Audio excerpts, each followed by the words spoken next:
उत्तर प्रदेश के प्रतापगढ़ जिले का एक नवविवाहित जोड़ा जो हनीमून मनाने के लिए सिक्किम गया था, एक दर्दनाक हादसे का शिकार हो गया। बताया जा रहा है कि उनकी गाड़ी एक गहरी खाई में गिरने के बाद तीस्ता नदी में समा गई। इस गाड़ी में उनके साथ कई अन्य लोग भी सवार थे।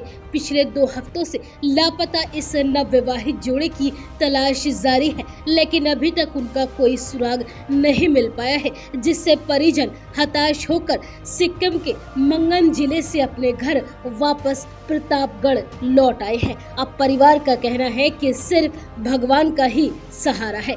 बेटे कौशलेंद्र प्रताप सिंह और बहू अंकिता सिंह की सलामती की कामना करते हुए उन्होंने अब एक धार्मिक अनुष्ठान भी आयोजित किया है। मंगलवार शाम को अपने बेटे कौशलेंद्र प्रताप सिंह और बहू अंकिता सिंह की तलाश में सिक्किम गए पिता शेर बहादुर अपने रिश्तेदारों के साथ वापस प्रतापगढ़ लौटे। उनके घर पहुंचते ही पसरा मातमी सन्नाटा और भी ज्यादा गहरा हो गया। शेर बहादुर ने बताया कि उन्हें सिक्किम के डीजीपी से लेकर राज्यपाल तक से बात की और हादसे वाले जिले मंगन के एसपी से भी संपर्क साधा। उन्होंने बताया कि सेना, एनडीआरएफ, एसडीआरएफ, पुलिस प्रशासन की टीमें तीस्ता नदी और उसके आसपास के इलाके में लगातार सर्च ऑपरेशन चला रही हैं। हालांकि खराब मौसम उनके काम में बड़ी बाधा बन रहा है। अन्य यात्रियों का सामान, बैग, पर्स, कपड़े आदि बरामद हो चुका है, लेकिन उनके बेटे कौशलेंद्र और बहू अंकिता का अभी तक कोई सुराग हाथ नहीं लगा है।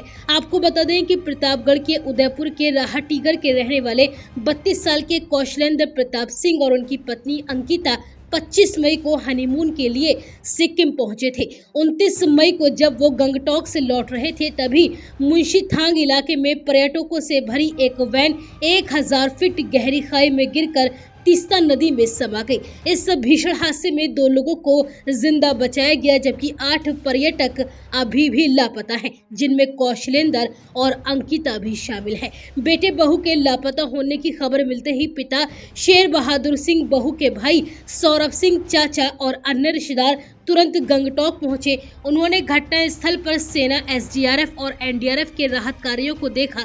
हालांकि खराब मौसम के चलते कई दिनों तक सर्च ऑपरेशन प्रभावित रहा। पिता शेर बहादुर ने सिक्किम सरकार पर निशाना साधते हुए गंभीर आरोप भी लगाए। उन्होंने कहा कि हादसे के बाद गाड़ी को निकालने के लिए रेस्क्यू किया जा रहा था, लेकिन बीच में ही सीआरएफ की टीम वापस चली गई।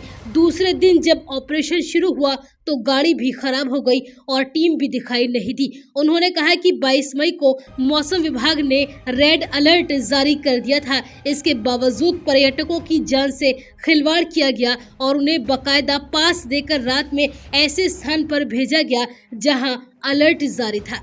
बीते मंगलवार को अब शेर बहादुर सिंह सिक्किम से अपने गांव वापस लौटे। उनके पहुंचते ही पूरे गांव में शोक की लहर दौड़ गई। लापता कौशलेंद्र की मां बेबी सिंह बार बार अपने बेटे को याद करके बेहोश हो रही हैं।